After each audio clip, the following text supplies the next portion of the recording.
ᱠᱟᱹᱦᱱᱤ ᱨᱮᱱᱟᱜ ᱧᱩᱛᱩᱢ ᱢᱩᱝᱞᱤ᱾ ᱚᱞ ᱟᱠᱟᱫᱟᱭ ᱚᱱᱚᱱᱛᱚ ᱠᱩᱢᱟᱨ ᱥᱚᱨᱮᱱ। ᱠᱩᱞᱦᱤ ᱥᱮᱫ ᱠᱷᱚᱱ ᱨᱚᱛᱚᱱ ᱵᱮᱱᱟᱨᱡᱤ ᱦᱚᱦᱚ ᱠᱮᱫᱟ, "এই মানু, মানু, ঘরে আছিস?" ᱥᱤᱸᱜᱟᱹᱲ ᱵᱮᱲᱟ মানু ᱦᱮᱨᱟᱠᱤᱱ ᱢᱟᱨᱥᱟᱞ ᱨᱮ ᱰᱟᱝᱨᱟ ᱞᱟᱹᱜᱤᱫ ᱵᱩᱥᱩᱵᱮ ᱜᱮᱫᱮᱫ ᱛᱟᱦᱮᱸ ᱠᱟᱱᱟ। ᱦᱚᱦᱚ ᱟᱸᱡᱚᱢ ᱠᱟᱛᱮ ᱜᱮᱫ ᱮ ᱛᱷᱤᱨ ᱠᱮᱫᱟ। ᱞᱟᱹᱭ ᱠᱮᱫᱟᱭ, "কে ডাকছ?" "আমি ভাইপো রতন ব্যানার্জি।" "ও রতন খুড়া, আসো আসো, ঘর দিকে আসো।" রতন ব্যানার্জি সাথে আরহᱚᱸ ᱵᱟᱨ-ᱯᱮ ᱡᱚᱱᱟ ᱦᱚᱲ ᱢᱟᱱᱩᱣᱟᱜ ᱚᱲᱟᱜ ᱥᱮᱫ ᱠᱚ ᱵᱚᱞᱚ ᱦᱮᱡ ᱮᱱᱟ। রতন ᱢᱤᱫᱴᱟᱝ ᱨᱟᱡᱽᱟᱹᱨᱤ ᱫᱚᱞ ᱨᱮᱱ ᱱᱮᱛᱟ, ᱞᱳᱠᱟᱞ ᱠᱚᱢᱤᱴᱤ ᱨᱮᱱ ᱥᱩᱛᱨᱮᱫ ᱠᱟᱱᱟᱭ। মানু ᱞᱟᱹᱭ ᱠᱮᱫᱟᱭ, "ওই বোঁতাটা পাতা খাটিয়াতে সবাই বস।" "হ্যাঁ বসছি, তবে বেশিক্ষণ বসবো নাই, তোর সঙ্গে কটা কথা বলেই চলে যাব।" "কথা? আমার সঙ্গে? কি কথা হবো খুড়া? ডর লাগাই দিচ্ছ যে?" "ডরা আবার কিছু নাই ভাইপো, আয় আমাদের কাছে এসে বস দেখি।" মানু ᱩᱱᱠᱩ ᱴᱷᱮᱱ ᱦᱮᱡ ᱥᱩᱨ ᱠᱟᱛᱮ ᱢᱤᱫᱴᱟᱝ ᱵᱩᱥᱩᱵ ᱟᱹᱴᱤ ᱚᱛ ᱨᱮ ᱫᱚᱦᱚ ᱠᱟᱛᱮ ᱚᱱᱟ ᱪᱮᱛᱟᱱ ᱨᱮᱭ ᱫᱩᱲᱩᱵ ᱮᱱᱟ। ᱞᱟᱹᱭ ᱠᱮᱫᱟᱭ, "লাও এবার বলো শুনি, কি কথা বলতে এসেছ?" দুড়ুব জুত ᱧᱚᱜ কাতে রতনে লই কেদা, "মানু, তুই হয়তো শুনেছিস সামনে পঞ্চায়েত ভোট। এইবার পঞ্চায়েত ভোটে বৌমা মানে তোর বউকে ভোটে দাঁড় করাবো।" আঁজম কাতে হাহাড়া এনাই মানু। লই কেদায়, আমার বউকে ভোটে দাঁড় করাবে? লাঁদা কাতে আরহᱚᱸ লই কেদায়, "কি যে বলো খুড়া, আমার বউ ভোটের মর্ম কি বুঝে? তাছাড়া লেখাপড়াও তো বেশি জানে না।" "লেখাপড়া জানার দরকার নাই, নাম সই করতে পারলেই হবে।" "হ্যাঁ, নাম সই করতে পারবে অবশ্য, ক্লাস 4 পর্যন্ত পড়েছে।" "ওহ, তাহলেই হবে। শুনে রাখ ভাইপো, বৌমা যদি ভোটে জিততে পারে তাহলে বৌমাকেই প্রধান করব।" "প্রধান বলো কি খুড়া?" "ও ভাইপো, একদম সত্যি বলছি। জানিস, প্রধানের পদটা এবার এসটি মহিলাদের জন্যই সংরক্ষিত হয়েছে। তাই কিন্তু এটুকু লেখাপড়া করে কি প্রধানের কাজ সামলাইতে পারবে?" মানুয়াক মনের হিঁদি। কেনে পারবে নাই? সব কিছু শিখাই দেওয়া হবে। লেখাপড়া জানা একজন ওর সঙ্গে থাকবে, ওই সব কিছু বলে দিবে, আর বৌমা শুধু সই করবে, ব্যাস। কিন্তু মানুয়াক ভাবনা দাঁড়িয়েᱟᱭ ᱛᱚ? মানুই ᱫᱚᱦᱟ ᱵᱚᱦᱟᱜ ᱠᱟᱱ ᱧᱮᱞ ᱠᱟᱛᱮ রতন একদম মানুয়াক লুতুর ফেড রে চোখো কথায় লইয়াই কান লেকাতে লই কেদায়, "শুন ভাইপো, বৌমা প্রধান হলে মাসে মাসে ভাতা যেমন পাবে, তেমনি আরো অনেক কিছুই তোদের ঘরের অবস্থাটাই পাল্টে যাবে।" মেন কাতে লাঁদা কেদায় রতন। অনেক কিছুই? নোয়া অনেক কিছু চেদ চেদ মানু ঠেন বাং পুষ্টᱟᱹᱣ ᱞᱮᱱᱟ। তবে রতনাᱜ ᱠᱟᱛᱷᱟ ᱟᱸᱡᱚᱢ ᱠᱟᱛᱮ মনে ᱦᱩᱭᱮᱱᱟ ᱨᱮᱸᱜᱮᱡ ᱱᱟᱪᱟᱨ ᱥᱚᱝᱥᱟᱨ ᱨᱮ ᱡᱚᱢ ᱧᱩ ᱨᱮᱭᱟᱜ ᱦᱟᱨᱠᱮᱛ ᱟᱫᱚ ᱵᱟᱝ ᱛᱟᱦᱮᱱᱟ। ᱟᱡ ᱦᱚᱸ ᱢᱩᱱᱤᱥ ᱠᱟᱹᱢᱤ ᱪᱟᱞᱟᱜ ᱵᱟᱝ ᱦᱩᱭᱩᱜ ᱛᱟᱭᱟ। ᱢᱟᱥᱮ ᱛᱤᱱᱟᱹᱜ ᱱᱟᱯᱟᱭ! মানুয়াᱜ মনে পাল্টাও এন তায়া কি? ᱦᱩᱭ ᱫᱟᱲᱮᱭᱟᱜᱼᱟ, ᱪᱮᱫᱟᱜ ᱥᱮ ᱱᱚᱜᱼᱚ ᱱᱚᱝᱠᱟᱱ ᱥᱚᱝᱥᱟᱨ ᱢᱟᱛᱚ ᱥᱟᱱᱟᱢ ᱠᱚᱜᱮ ᱠᱚ ᱠᱷᱚᱡᱟ। মানু কুসিয়েনায়, মেনখান কুসি তো বাই সদর লেদা। লই কেদায়, "আচ্ছা খুড়া, তোমরা একটু বসো, আমি বউটার সঙ্গে কথা বলে আসি।" মেন কাতে ওড়াᱜ ᱥᱮᱫ ᱮ ᱵᱚᱞᱚᱭᱮᱱᱟ মানু। মানু ᱮᱨᱟᱜ ᱛᱮᱫ ᱢᱩᱝᱞᱤ ᱴᱷᱮᱱ ᱥᱮᱱ ᱠᱟᱛᱮ ᱞᱟᱹᱭ ᱠᱮᱫᱟᱭ, "এ গো, ᱩᱱᱠᱩᱣᱟᱜ ᱠᱟᱛᱷᱟ ᱛᱚᱢ ᱟᱸᱡᱚᱢ ᱠᱮᱫᱟ? ᱢᱟᱥᱮ ᱞᱟᱹᱭ ᱢᱮ, ᱩᱱᱠᱩ ᱪᱮᱫ ᱤᱧ ᱞᱟᱹᱭ ᱟᱠᱚᱣᱟ? ᱵᱷᱳᱴ ᱨᱮ ᱛᱤᱸᱜᱩᱱᱟᱢ ᱥᱮ ᱵᱟᱝᱟ?" ᱢᱩᱝᱞᱤ 4 ᱦᱟᱹᱵᱤᱡ ᱮ ᱯᱟᱲᱦᱟᱣ ᱟᱠᱟᱱᱟ। ᱟᱨᱦᱚᱸ ᱪᱮᱛᱟᱱ ᱥᱮᱫ ᱯᱟᱲᱦᱟᱣ ᱨᱮᱭᱟᱜ ᱨᱟᱹᱥᱠᱟᱹ ᱫᱚ ᱛᱟᱦᱮᱸ ᱠᱟᱱ ᱜᱮ ᱛᱟᱭᱟ, ᱢᱮᱱᱠᱷᱟᱱ ᱥᱩᱨ ᱨᱮ ᱢᱟᱨᱟᱝ ᱥᱠᱩᱞ ᱵᱟᱝ ᱛᱟᱦᱮᱸ ᱠᱟᱱᱛᱮ ᱵᱟᱭ ᱯᱟᱲᱦᱟᱣ ᱫᱟᱲᱮᱭᱟᱫᱟ। ᱥᱟᱺᱜᱤᱧ ᱥᱠᱩᱞ ᱦᱳᱥᱴᱮᱞ ᱨᱮ ᱛᱟᱦᱮᱸ ᱠᱟᱛᱮ ᱯᱟᱲᱦᱟᱣ ᱦᱚᱪᱚ ᱨᱮᱭᱟᱜ ᱠᱟᱹᱣᱰᱤ ᱫᱟᱲᱮ रेंगेज नाचार आज आयो बाबा तकिना बांग ताहे कना। ओनाते ऑलोग पढ़ाव बागी कते ओड़ाग संसार रेयाग कामी कोगे हेवायना और पेड़ा को लगायन खान हाली उमेर रेगे मानु ठेन को गोंग कादेया। मानु एकला हपन ओड़ाग रेयाग अवस्था दमे बांग केटेज रेहों मेना आकाद हासा रेयाग आरजाव हुड़ो साउते किसेर हर कोठेन कामी काज काते दाग साबा जम न्यू काते जीवन दो खेमाव इदिक कना। मुंगली आया ऑलोग आकिल दाड़े रेयाग कथा उइहेर आचुर काते लई केदाय, दूर इन तुंगली दो भोट रे चे इन बुझा बांग से भोट रे इन दो बइन तेंगोना बच्चा। आंजम में गो उनको को लईदा भोट रेम जितकर लेंकान पंचायत रे प्रधान को बनाव मेया। मेनखान इनकी प्रधाना कामी नापाय से इन सुसेर दरेया। इन मा ऑलोग जास्ती बइन बाडाया। ओना निये दो आलम भावना उनको रेन मिद हर आम साथे ताहेना उनी गे सनाम ए लईयामा आम दो खाली सोई लेखान गे बास। मेनखान मुंगलिया मने रे हिंदी आंजम में गो आमें प्रधान लेंखान चांदो चांदो भाता जेमोनेम न्यामा ओंका गे आरहों चेद कोचों न्यामोआ आलांगा रेंगेज नाचार संसार रे हालत के पलटा उतरो।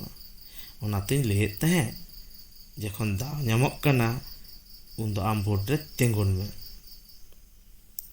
इन दो साहस बइन न्यामेदा तबे आम जखनेम लईदा उन दो भोट रे तेंगोना मुंगली लई केदा। अच्छा हापे तबे उनको लई आकोगे मेन कते उनको ठेन खन ने सेनेना मानु। उनको ठेन हेज कते मानु लई केदाय, खुड़ा तुमरा जखन बोलछो तखन बउटा भोटे दाड़ाते राजी हयेछे। ओ खूब भालो कथा, ताहले आज आमरा आसि परे आबार आसिबो मेन कते उनको को चालावेना। मुंगली भोट रे जितकारेना और रतना कथा लेकाते प्रधानय होयेना। दल तरफ खना मिद बेकार कोड़ा गिद्रे साधन बेनार्जी आज साथे ताहेना। उनीगे ओड़ा खन मोटरसाइकिल ते ऑफिस इदी आगुइया। ऑफिस रे कामी कोई लई सहद देया ओका करे सई हुआ बांग हुआ सनाम ए लईया। साधन दो रतन हपन तेद बीए पास कते ओड़ा रेगे मेनाया। रतन हपन तेद गे तुंगेया मेनते मेनखान प्रधाना पद एकेन आदिवासी गाताक रेन तिरले को लागिद गे होयेन खान उनी दो बाय तेंगो लेना। तबे गड़ो ᱧᱩᱛᱩᱢ ते मुगली सावते दोहो काते आचुर हरते साधन गे प्रधाने होयेना। ओना दो लई गानोग गेया। आतो रेन एटाग तिरले मुगली रेन आतो सगई ᱧᱟᱛᱟ तेरा से इरेलते कुड़ी तको जखन तीरे टिफिन दाका टेइन कते तारे रे गामछा लादे कते किसेड़ कामी बांखान सड़क ते कामी को चला उन मुगली दो शांतिपुरी सारीते कासो बांधे कते तारे रे बैग गो कते मोटरसाइकिल रे तायम रे दुड़ुब कते पंचायत ऑफिस ते चला। मुगली जखन ऑफिस से चला तेंगो कते को कोयो गया। आतो सगई ᱧᱟᱛᱟ तेरा तको को लैया एना बाच्छा मुगली दो आडी गे मलंग आनिया। ओनाते हेमालुमुल ऑफिस ओड़ा रे कामी कना और आबो खान दो दा जापू सितुंग रे कामी हुयुग कान ताबोना। मुंगलिया साज बाज ठाट बाट नेल कते मने मने ते दको रिसे गया जानी। मुंगलिया संसार ऑफिस रे कामी नापाय साही तेगे पारम चलाक कान ताहे। ठीक दाराय कान पंचायत भोट मांग विरोधी दल पाहटा खना को लालिस केदा प्रधान काउडी लय छय आकादा। ओना काउडी रे जास्ती गे आज ए कोड़पा आकादा। ओनाते उनको तुनखी तलाश कते ने रे को दाबी केदा। लालिस राकाबेन तोरा खन गे मुंगली दो अस्वीकार आकादा। मेनखान तुनखी कते ऑडिट रिपोर्ट रे नेलेना उनको लालिस दो जथाता कान गया। आयमा काउडी रे हुदिस गे बांग ᱧᱟᱢᱚᱜ कना। प्रधान हिसाब ते मुंगली गे दुसीना और ओना खातिर प्रधान पद खन को अचक केदेया। मेनखान मुंगली भावित कते हो बाय ᱧᱟᱢᱮदा काउडी लय छय से कोड़पा हो बाय कोड़पा आकादा एन हो चिकते आज गे दुसीना। ताहले कि साधन साथे एटा सहेद को जुमिद कते काउडी लयछय रे जपड़ाव मेना आकाद कोआ होई दाड़ेया चेदा से आज तो उन्हें बाय बाड़ाया उनको कथा लेकाते के नुन दिने कामी आगु आकादा ओनाते आज गे दुसीना और उनको दो फाँक रेगे को ताहेना बिन दाय दोष कते हों प्रधान पद खन अचो होयेन तायते आदि लाजाव और अपमाने बुझेव केदा लाजाव रेया गे कथा कुमड़ो लेकाते दिसम हर टेने छेटियर हचो लेनखान अकय दो एनते लाजाव से अपमान बाय बुझेवा मुगलिया मने जीवी खना सुख सहा इदिक कना दालो घाट पुखरी घाट जहाँ रेगे हर थुती गलमरावे नेले कोआ मुगलिया मने होयोआ उनको दो जानिज आया कथा गे को गलमरावेदा मने होय गदोआ आज उदुक कते को लयदा हानि कुमड़ोय हिजुक कना मुगली उयहर कते बाय ᱧᱟᱢᱮᱫᱟ चेद लेकाते लय आकोवा जे आज दो काउडी बाय कुमड़ो आकादा और लय कते उनको को पतिया कि जानिज बांगा नौका उयहर आचुर कते ओड़ा खन नेतार दो भागे बाय उडुक बाड़ा हर जखन कामी कासनी लगिद ओड़ा खन को उडुक फराकोआ ओनकान ऑक्तो दाग लुकोय सेनोआ निचोल ऑक्तो पुखरीते तुपुन को होय चला जाते हर सला ᱧᱟᱯᱟᱢ आलो होयोग तायमा जम ᱧᱩ दुड़ुब जापिद सारा घड़ी गे मुगलिया मने होयोआ आया कथा के जानिज हर को गलमारावेदा उयहर आचुर अपमान रेया आंगरा सेंगेलते आतारोग कना मने जीवी रे बुटुñ हासो बय बयते बाड़ती इदिग कना दिन दिन ते साहाव दाड़े जखन आद एना उनगे मुगली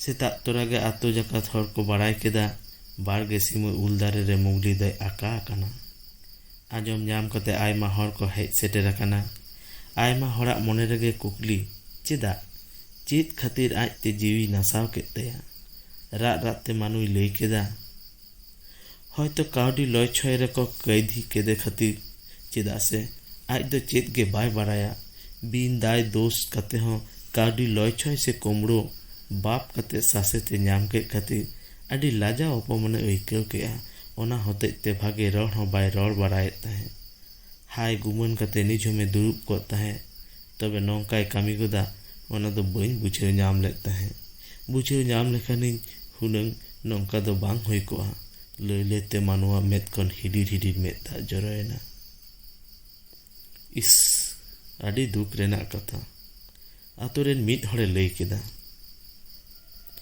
दुख बाड़ती बुझेग कना नोआ खातिर लयछय रे जहाय जपड़ाव को ताहे कना उनको दो फाँक रेगे को ताहेना और लाजाव अपमान सासेत ए ᱧᱟᱢ केदा एटा मी हर जहाँ खातिर जीवी गे नासाव होयेन तया नोआ कथा आजम कते उमेरान मिद हड़े लय केदा इंगाते राजारी रे सेलेद एन तेगे नौका दो होयना बांखान राजारी रे सेलेद रे इच्छे उनियाक दो बांग ताहे कना इनिñ मेतादे तेगे सेलेद लेना नितो इन बुझेवेदा इन बइन मेताय खान गे बोगे कोआ मानुय लय केदा राजारी दो इ ᱧᱟᱢ लेका मी फुरुग सेचेदान हड़ाग दो बांग कना सिखनेत और चिटियल हड़ाग गे साजाआ आतोरेन मिद बाचरा कोड़ा गिद्राय लय केदा ओने आंचार खुट रे चे एक हेट आकात लेका नेलोग कना हर को कोयग केदा नेला को सारी गे घेट आकात लेका गे नेलोग कना